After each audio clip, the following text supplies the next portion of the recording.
ത്രിതല പഞ്ചായത്ത് പോരാട്ടം മുറിയിരിക്കുകയാണ്. മൂന്ന് സ്ഥാനാർത്ഥികൾ, അതായത് പലയിടങ്ങളിലും നമ്മൾ നോക്കിക്കഴിഞ്ഞാൽ ത്രികോണ മത്സരങ്ങളാണ്. BJP ശക്തമായിട്ട് മുന്നോട്ട് വരുന്നുണ്ട്.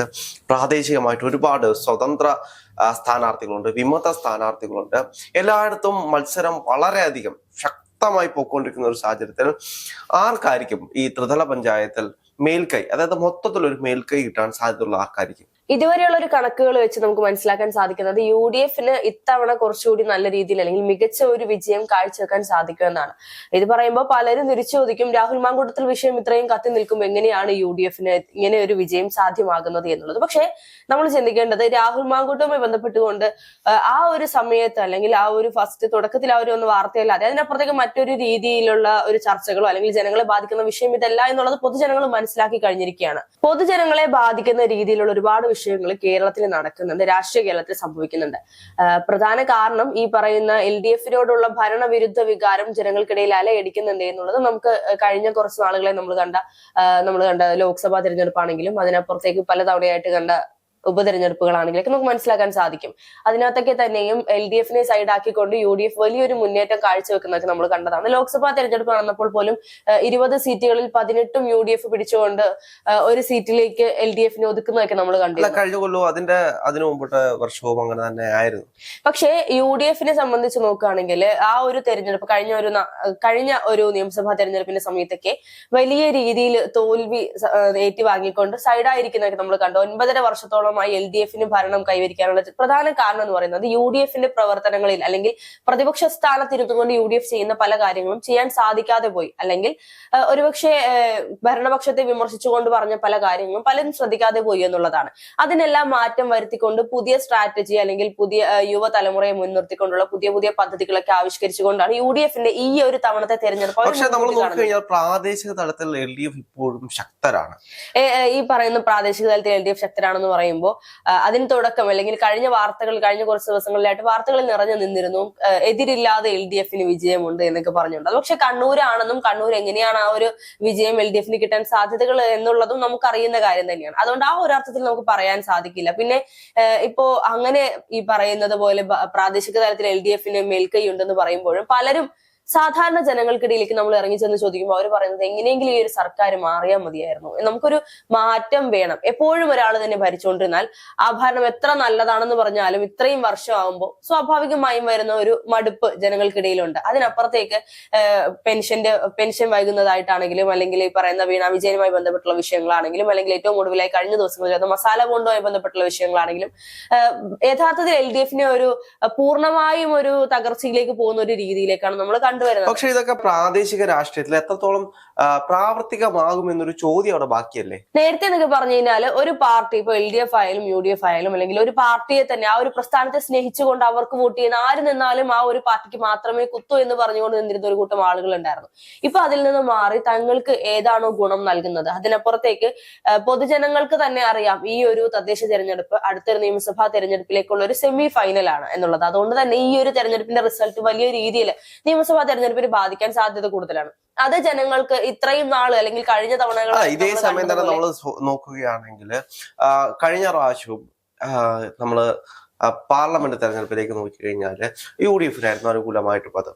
പക്ഷെ നമ്മൾ ഇപ്പുറത്ത് തദ്ദേശ തെരഞ്ഞെടുപ്പിലാണെങ്കിലും നിയമസഭാ തെരഞ്ഞെടുപ്പിലാണെങ്കിലും അത് LDF ഒരു പക്ഷം ചേർന്ന് നിൽക്കുന്ന ആളുകളുടെ ഒരു വിജയമായിട്ട് തന്നെയായിരുന്നു. അങ്ങനെ ഉണ്ടായിരുന്നു. പക്ഷെ ഇപ്പോ LDF തന്നെ, അതായത് CPM തന്നെയുള്ള അല്ലെങ്കിൽ LDF തന്നെയുള്ള പല ആളുകൾക്കും ഇത്തരത്തിൽ LDF അധികാരത്തിൽ നിന്ന് ഇറങ്ങണമെന്ന് ആഗ്രഹിക്കുന്നവരാണ്. പാർട്ടിക്ക് അകത്ത് നിന്നുള്ളവർ തന്നെ അങ്ങനെ ഒരു മാറ്റം ചിന്തിക്കുമ്പോൾ പൊതുജനങ്ങൾ എന്തായിരിക്കും ആഗ്രഹിക്കുന്നത് എന്നുള്ളത് നമുക്ക് ആലോചിക്കേണ്ട കാര്യം. പിന്നെ അതിനപ്പുറത്തേക്ക് ഈ പറഞ്ഞ ശബരിമല വിഷയവുമായി ബന്ധപ്പെട്ടുകൊണ്ട് പലരും പറയും ശബരിമല വിഷയം ഒരിക്കലും പൊതു ജനങ്ങൾക്കിടയിലേക്ക് ഇറങ്ങി വന്ന അല്ലെങ്കിൽ ഈ പറയുന്ന പ്രാദേശിക തെരഞ്ഞെടുപ്പിൽ വലിയ രീതിയിൽ ബാധിക്കാനൊന്നും പോകുന്നില്ല, വിശ്വാസികളെ മാത്രമാണ് ബാധിക്കുന്നത്. ഏറ്റവും വലിയ വിഷയം എന്ന് പറയുന്നത് ഇത്രയും വലിയ വിഷയങ്ങളൊക്കെ ഉണ്ട്. നമ്മള് മാധ്യമങ്ങൾ നോക്കുമ്പോൾ കാണുന്ന ഇത്രയും വിഷയങ്ങളൊക്കെ നമ്മുടെ മുന്നിൽ നിൽക്കുന്നുണ്ട്. പക്ഷെ ഈ വിഷയങ്ങൾ എത്രത്തോളം ജനങ്ങളുടെ ഇടയിലേക്ക്, ജനങ്ങളുടെ മനസ്സിലേക്ക് എത്തിക്കാൻ ഇവിടുത്തെ പ്രതിപക്ഷത്തിന് കഴിഞ്ഞിട്ടുണ്ട് എന്നൊരു ചോദ്യം അവിടെ ബാക്കിയല്ലേ? പ്രതിപക്ഷം ഇപ്പോ യഥാർത്ഥത്തിൽ പ്രതിപക്ഷം ഒന്നും ഭരണപക്ഷത്തിനെതിരെ ചെയ്യുന്നില്ല എന്നുള്ളതാണ് മറ്റൊരു വശം. കാരണം പ്രതിപക്ഷത്തെ സംബന്ധിച്ച് നമ്മൾ നോക്കുകയാണെങ്കിൽ ഭരണപക്ഷത്തിന്റെ ഭാഗത്തു നിന്ന് എന്ത് തെറ്റുകൾ വന്നാലും അത് ഏത് പാർട്ടി ഭരിക്കുമ്പോഴും പ്രതിപക്ഷത്തിരിക്കുന്ന പാർട്ടി ചെറിയ തെറ്റുകൾ പോലും ചൂണ്ടിക്കാണിച്ചുകൊണ്ട് ജനങ്ങൾക്കിടയിലേക്ക് അതല്ലെങ്കിൽ എന്നും നിറഞ്ഞു നിൽക്കുന്ന ഒരു രീതിയിലേക്ക് ഈ ഒരു ക്യാപ്സ്യൂളുകൾ ഇറക്കി കൊടുക്കുക എന്നുള്ളൊരു ഒരു പദ്ധതി കഴിഞ്ഞ കുറെ നാളുകളായിട്ട് നമ്മുടെ UDF-ന് പ്രതിപക്ഷ സ്ഥാനത്ത് വന്നതിന് ശേഷം സാധിക്കുന്നില്ല എന്നുള്ളതാണ്. പക്ഷേ തങ്ങളൊന്നും ചെയ്തില്ലെങ്കിൽ പോലും ജനങ്ങൾക്കിടയിലേക്ക് ഈ ഒരു കാര്യങ്ങളൊക്കെ ഇറങ്ങുന്നുണ്ട് എന്നുള്ളതാണ് അതിന്റെ യാഥാർത്ഥ്യം. കാരണം ശബരിമല വിഷയമൊക്കെ അതിനുശേഷം ഈ പറയുന്ന രാഹുൽ മാങ്കൂട്ടത്തിൽ വിഷയമൊക്കെ വന്ന സമയത്താണെങ്കിലും പൊതുജനങ്ങൾ പറയുന്നുണ്ട്, അല്ലെങ്കിൽ പലരും പല സൈബർ ഹാൻഡിലുകളിലൂടെയും പലരും ചോദിക്കുന്ന ചോദ്യമുണ്ട്, ഇതൊക്കെയാണോ ജനങ്ങൾ ചർച്ച ചെയ്യേണ്ടത്, അല്ലെങ്കിൽ ഇതൊക്കെയാണോ മനസ്സിലേക്ക് ജനങ്ങളുടെ ഇടയിലേക്ക് ഇറങ്ങി വരേണ്ടത്? ഈ രാഹുൽ മാങ്കൂട്ടത്തിൽ വിഷയമാണെങ്കിലും ഈ പറയുന്ന സ്ത്രീ വിഷയമാണെങ്കിലൊക്കെ ഇതിനൊന്നും വലിയ പ്രാധാന്യം ഇപ്പൊ അവർ കൊടുക്കുന്നില്ല. ഒരു സമയത്തുണ്ടായിരുന്നു, ഓരോ തെരഞ്ഞെടുപ്പ് വരുമ്പോഴും LDF-ന്റെ ഭാഗത്ത് നിന്ന് മറ്റ് UDF-ന് ഏതെങ്കിലും ഒരു നേതാക്കന്മാർക്കെതിരെ അല്ലെങ്കിൽ ജനങ്ങൾക്ക് ജനപ്രിയമുള്ള നേതാക്കന്മാർക്കെതിരെ ഈ ഒരു സ്ത്രീ വിഷയം വരുന്നത് സ്ഥിരമായിക്കൊണ്ടിരിക്കുകയാണ്. അതുകൊണ്ട് തന്നെ ആദ്യത്തെ തവണയും രണ്ടാം തവണയും മൂന്നാം തവണയും വരെ ചിലപ്പോൾ ഒരുപക്ഷെ ജനങ്ങൾ അതൊക്കെ അംഗീകരിച്ച് LDF പറയുന്നതൊക്കെ വിശ്വസിച്ച് പോകും. പക്ഷെ എല്ലാ തവണയും ഇതേപോലെ തെരഞ്ഞെടുപ്പ് അടുക്കുന്ന സമയത്ത് ഈ ഒരു സ്ത്രീ വിഷയമായി മുന്നോട്ട് വന്നാൽ പൊതുജനങ്ങൾ മണ്ടന്മാരല്ലല്ലോ, അത് തങ്ങളെ പറ്റിക്കാനാണ് എന്നുള്ള വ്യക്തമായ ബോധ്യം അവർക്ക് വരുന്നുണ്ട്. അതുകൊണ്ട് തന്നെയാണ് അവർ ഈ പറയുന്നത് പോലെ ഇനി LDF അധികാരത്തിൽ വരണമെന്നില്ല. നമ്മള് പുറത്തിറങ്ങി നിന്നുകൊണ്ട് സാധാരണ റോഡിലൂടെ പോകുന്ന കുറച്ച് ആളുകളോട് ചോദിച്ചത് അവർ തന്നെ പറയും നമുക്ക് ഇനി ഭരണം മാറണം. അത് UDF വരണോ BJP വരണോ എന്ന് ചോദിച്ചാൽ പലർക്കും അതിന് സംശയമാണ്. കാരണം അല്ല, ഇപ്പൊ നമ്മൾ നോക്കിക്കഴിഞ്ഞാൽ ഇപ്പൊ LDF ആയിരുന്നു ശക്തമായിട്ട് കേരളത്തെ നയിച്ചുകൊണ്ടിരിക്കുന്നത്, അല്ലെങ്കിൽ ഏത് അധികാര വികേന്ദ്രങ്ങൾ നോക്കിക്കഴിഞ്ഞാലും LDF-ന്റെ കയ്യിലായിരുന്നു ഇതെല്ലാം ഇരുന്നത്. പക്ഷെ ഇവിടെ BJP-യുടെ ഒരു വളർച്ചയുണ്ട്. ഇത് കോൺഗ്രസിനെയും CPM-നെയും കൃത്യമായിട്ട് ബാധിക്കുമോ? തീർച്ചയായിട്ടും എനിക്ക് തോന്നുന്നു കോൺഗ്രസിനേക്കാൾ കൂടുതൽ CPM-നെ വലിയ രീതിയിൽ ബാധിക്കാൻ സാധ്യതയുണ്ട്. ഞാൻ തുടക്കത്തിൽ പറഞ്ഞ ഒരു ഭരണവിരുദ്ധ വികാരം, അതിനപ്പുറത്തേക്ക് UDF തന്നെ അധികാരത്തിൽ വരണം എന്ന് ആഗ്രഹിക്കാത്ത കുറച്ച് ആളുകളുണ്ട്. അതായത് മാറ്റം വരണം, LDF UDF എന്നതിൽ നിന്ന് മാറി മറ്റൊരു പാർട്ടി BJP വന്നാൽ എങ്ങനെയായിരിക്കും എന്നുള്ളത് കൂടി ഒന്ന് പരീക്ഷിച്ചു നോക്കണം എന്ന് ആഗ്രഹിക്കുന്ന ഒരു കൂട്ടം ആളുകൾ നമ്മുടെ ഇടയിലുണ്ട്. ആ ഒരു ചിന്താഗതി BJP-യെ വലിയ രീതിയിൽ, അതായത് അത് BJP-യുടെ വലിയൊരു വിജയം തന്നെയാണ്. കേരളത്തില് ഒരിക്കലും നിലയുറപ്പിക്കാൻ സാധിക്കില്ലാത്ത ഒരു പാർട്ടിയായി പലരും തഴയപ്പെട്ടിരുന്നു, പലരും തള്ളപ്പെട്ടിരുന്നിടത്ത് ഇന്ന് അത് ത്രികോണ മത്സരത്തിലേക്ക് എത്തുന്നുണ്ടെങ്കിൽ അത് BJP-യുടെ ഒരു വിജയം തന്നെയാണ്. BJP തോറ്റു പോവുകയാണെങ്കിൽ പോലും ഈ ഒരു തെരഞ്ഞെടുപ്പിൽ വിജയിക്കാൻ സാധിച്ചില്ലെങ്കിൽ പോലും അവർക്ക് കിട്ടുന്ന ഒരു വോട്ടെങ്കിൽ ഒരു വോട്ട് കഴിഞ്ഞ തവണയേക്കാൾ കൂടുതൽ കിട്ടുകയാണെങ്കിൽ അത് BJP-യുടെ ഒരു വിജയം തന്നെയായിരിക്കും. അത് UDF-നെയും CPM-നെയും ഒരേ സമയം ബാധിക്കുകയും ചെയ്യും. പക്ഷേ ഇന്നിപ്പോ കഴിഞ്ഞ കുറെ നാളുകളെ നമ്മൾ കേൾക്കുന്ന ഒരു അപഖ്യാതി അല്ലെങ്കിൽ ഒരു വിമർശനം എന്ന് പറയുന്നത് BJP-യും CPM-ഉം തമ്മിൽ ഒരു അന്തർധാരയുണ്ട്. അവർ തമ്മിൽ പരസ്പരം ഒരു ടൈപ്പോട് കൂടി പോകുന്നത് കൊണ്ട് തെരഞ്ഞെടുപ്പിൽ അട്ടിമറിക്ക് സാധ്യത കൂടുതലാണ് എന്നൊക്കെയുള്ള വാർത്തകളൊക്കെ നമ്മൾ കേൾക്കുന്നുണ്ട്.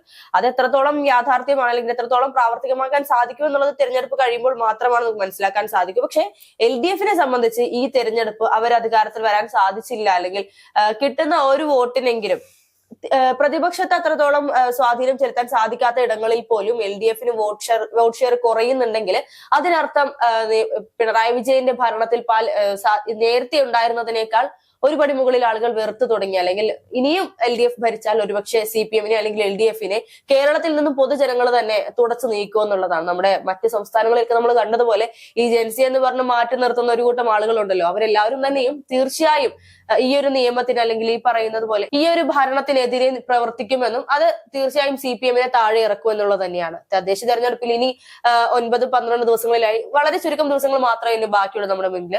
ആ ഒരു സമയത്തിനുള്ളിൽ തീർച്ചയായിട്ടും നമുക്ക് അറിയാൻ സാധിക്കും CPM-ന്റെ ഭരണം ഏത് രീതിയിൽ ഇനി മാറ്റങ്ങൾ വരാൻ സാധിക്കും, അല്ലെങ്കിൽ പൊതുജനങ്ങൾ എത്രത്തോളം അതിനെ വെറുത്തിട്ടുണ്ട്, ഇനി മുന്നോട്ട് കൊണ്ടുപോകുമോ ഇല്ലയോ എന്നുള്ളതൊക്കെ.